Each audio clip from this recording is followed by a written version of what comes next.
Hi friends, welcome to Nisharos kitchen. ഇന്ന് നമുക്ക് ഇതുപോലെ നല്ല ടേസ്റ്റി ആയിട്ട് മാംഗോ റൈസ് തയ്യാറാക്കി എടുക്കാം. വളരെ ഈസി ആയിട്ട് തയ്യാറാക്കി എടുക്കാവുന്ന ഒരു ഐറ്റമാണ് മാംഗോ റൈസ്.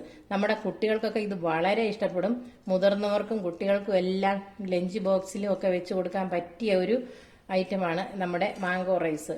അപ്പോൾ നമുക്ക് വളരെ കുറച്ച് ഇൻഗ്രീഡിയൻസ് മാത്രം മതി ഇത് തയ്യാറാക്കി എടുക്കാനായിട്ട്. അത് മാത്രമല്ല നല്ല ടേസ്റ്റുമാണ്.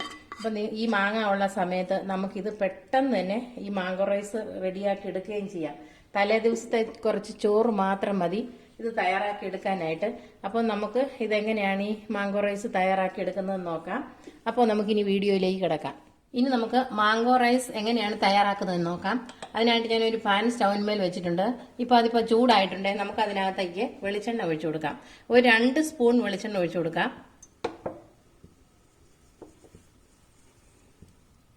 ഇപ്പം 2 സ്പൂൺ വെളിച്ചെണ്ണ ഞാൻ ഒഴിച്ചു കൊടുത്തിട്ടുണ്ട്. ഇനി നമുക്ക് സ്വല്പം കടുക് ഇട്ട് കൊടുക്കാം. കടുക് പൊട്ടട്ടെ.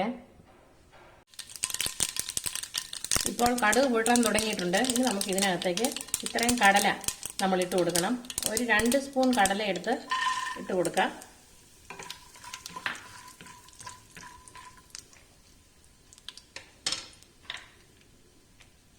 ഇനി നമുക്ക് വേണ്ടത് 4 പച്ചമുളകാണ്.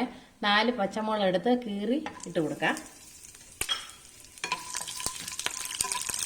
ഇനി നമുക്ക് ഒരു മീഡിയം സൈസ് സവോള അരിഞ്ഞെടുത്തിട്ട് വെച്ചിരിക്കുന്നതാണ്. അത് നമുക്ക് ഇട്ട് കൊടുക്കാം.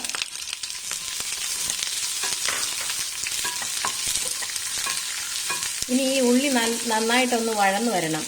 അതിൻ്റെ ആ ഒരു ബ്രൗൺ കളർ ആകുന്നത് വരെ നമുക്കിതൊന്ന് വഴറ്റി കൊടുക്കാം. അപ്പോൾ കടലയൊന്ന് അതൊക്കെ ഒന്ന് വെന്തോളും, പച്ചമുളകും എല്ലാം ഒന്ന് വഴന്നു വന്നോളും. അപ്പോൾ അതിനായിട്ട് നമുക്കിതൊന്ന് വഴറ്റി കൊടുക്കാം.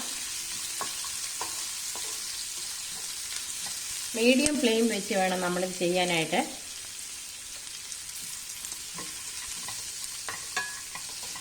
ഇനി നമുക്ക് അല്പം ഉപ്പിട്ട് കൊടുക്കാവേ.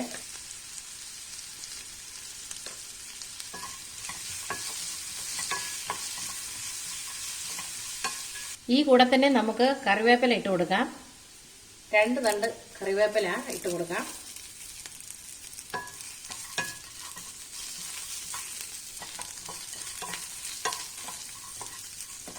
ഇപ്പം ഉള്ളി ഏകദേശം വഴന്നു വന്നിട്ടുണ്ട്. ഈ ബ്രൗൺ കളർ ആകുന്നവരെ ഇതുപോലെ ഇപ്പം ഏകദേശം ആയിട്ടുണ്ട്. ഇത് മതിയാകും നമുക്ക്. ഇനി നമുക്ക് ഈ കൂടെ നമുക്ക് ഇച്ചിരി മഞ്ഞൾപ്പൊടി ഇട്ട് കൊടുക്കാവേ. നമ്മുടെ ചോറിന് ആവശ്യമായിട്ടുള്ള മഞ്ഞൾപ്പൊടിയാണ് നമ്മൾ ഇടുന്നത്. നമ്മൾ എത്ര ചോറെടുക്കുന്നോ അത്രയും. ഇപ്പോൾ ഉള്ളിയെല്ലാം നല്ല ഫ്രൈ ആയിട്ട് വന്നിട്ടുണ്ട്. ഇനി നമുക്ക് മാങ്ങ ഇട്ട് കൊടുക്കാം. ഒരു ചെറിയ മാങ്ങയാണ് ഞാൻ എടുത്തു വെച്ചിരിക്കുന്നത്. ഒരു ചെറിയ മാങ്ങ, ഇതുപോലത്തെ ഒരു മാങ്ങ എടുത്ത് ഞാൻ ഇതുപോലെ എടുത്തു വെച്ചിട്ടുണ്ട്. ഇതുപോലെ നമ്മൾ കട്ട് ചെയ്തെടുക്കണം ചെറുതായിട്ട്. നമ്മൾ ഇതിപ്പം ഫ്രൈ ആക്കി എടുത്തിട്ടുണ്ട്. ഇനി നമുക്ക് വേണ്ടത് പഴയ ചോറാണ്. തലേദിവസം നമ്മൾ ചോറ് വെച്ചിട്ട് മിച്ചം വരുന്ന ചോറില്ലേ, അതുപോലത്തെ ഞാൻ 2 ഗ്ലാസ് വെള്ളയരിയുടെ ചോറ് എടുത്തിട്ടുണ്ട്. ഈ വെള്ളയരി ചോറ് നമ്മൾ ഇതിനകത്തേക്ക് ഇട്ട് കൊടുക്കുന്നു. സ്റ്റീൽ ഗ്ലാസ്സിന് 2 ഗ്ലാസ് ചോറാണ് ഞാൻ എടുത്തത്. ഇനി നമുക്ക് ഇതിനാവശ്യമായ കുറച്ച് ഉപ്പും കൂടെ ചേർത്ത് കൊടുക്കാം. നമ്മൾ നേരത്തെ കുറച്ച് ചേർത്തിട്ടുണ്ടായിരുന്നു. അത് ഈ ചോറിന് മതിയാകുകയില്ല. അപ്പോൾ നമുക്ക് ചോറിന് ആവശ്യമുള്ള ഉപ്പ് ചേർത്ത് കൊടുക്കാം. ഇനി നന്നായിട്ടൊന്ന് മിക്സ് ചെയ്ത് കൊടുക്കണം. രാവിലെയൊക്കെ നമുക്ക് കുട്ടികൾക്കൊക്കെ കൊടുത്തുവിടാൻ ഈസി ആയിട്ട് നമുക്ക് തയ്യാറാക്കി എടുക്കാവുന്നതാണ്. ലഞ്ചിന് എല്ലാവർക്കും ഇഷ്ടപ്പെടുന്ന ഒരു ചോറാണ് മാംഗോ ചോറ്. അപ്പോൾ മാങ്ങ ഉള്ള സീസൺ ആയതുകൊണ്ട് നമുക്ക് എളുപ്പത്തിൽ ഇത് തയ്യാറാക്കിയെടുക്കാം. ഈ ചോറിനോട് അധികം ചേരുവയൊന്നും ചേർക്കേണ്ട ആവശ്യമൊന്നുമില്ല. എരിവിന് ഞാൻ പച്ചമുളക് ചേർത്തിട്ടുണ്ട്. പിന്നെ ചുമലമുളകൊന്നും ചേർക്കണ്ട. നമ്മുടെ കുട്ടികൾക്കൊക്കെ വളരെ ഇഷ്ടപ്പെടും. ഹെൽത്തി ആയിട്ട് നമുക്കിത് തയ്യാറാക്കിയെടുക്കാം. നല്ല കടലയൊക്കെ ഇട്ട് മാങ്ങായും ഒക്കെ ഇട്ട് നല്ല ടേസ്റ്റാണ് ഇത് കഴിക്കാനായിട്ട്. ഇനി നമുക്ക് ഉപ്പാണ് നോക്കേണ്ടത്. ഉപ്പ് നോക്കി നമുക്ക് അല്പം എടുത്ത് ഉപ്പ് വേണം. ഉപ്പൊക്കെ കറക്റ്റ് ആയിട്ടുണ്ട്. ഇപ്പം നമ്മൾ ചോറിട്ട് കഴിഞ്ഞാൽ ഉടനെ തന്നെ നമ്മൾ സ്റ്റൗ ഓഫ് ചെയ്യണം. പിന്നെ അധികം മാങ്ങ വെന്ത് പോകേണ്ട ആവശ്യമൊന്നുമില്ല.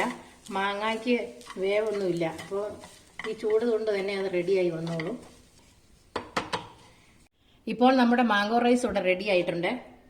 നിങ്ങളെല്ലാവരും ഇത് ട്രൈ ചെയ്ത് നോക്കണം. നമ്മുടെ കുട്ടികൾക്കൊക്കെ ടിഫിൻ ബോക്സിൽ വെച്ച് കൊടുക്കാൻ നല്ല ഒരു ഐറ്റമാണ് മാംഗോ റൈസ്. കുട്ടികൾക്ക് എല്ലാവർക്കും ഇത് ഇഷ്ടപ്പെടുകയും ചെയ്യും. നിങ്ങൾ ഇതൊന്ന് ട്രൈ ചെയ്ത് നോക്കണേ. അപ്പോൾ നിങ്ങൾക്ക് ഈ വീഡിയോ ഇഷ്ടമായെങ്കിൽ ഞങ്ങളുടെ ചാനൽ സബ്സ്ക്രൈബ് ചെയ്യാൻ മറക്കരുത്. തൊട്ടടുത്ത് കാണുന്ന ബെൽ ബട്ടൺ കൂടി പ്രസ് ചെയ്യാൻ വേണം. താങ്ക്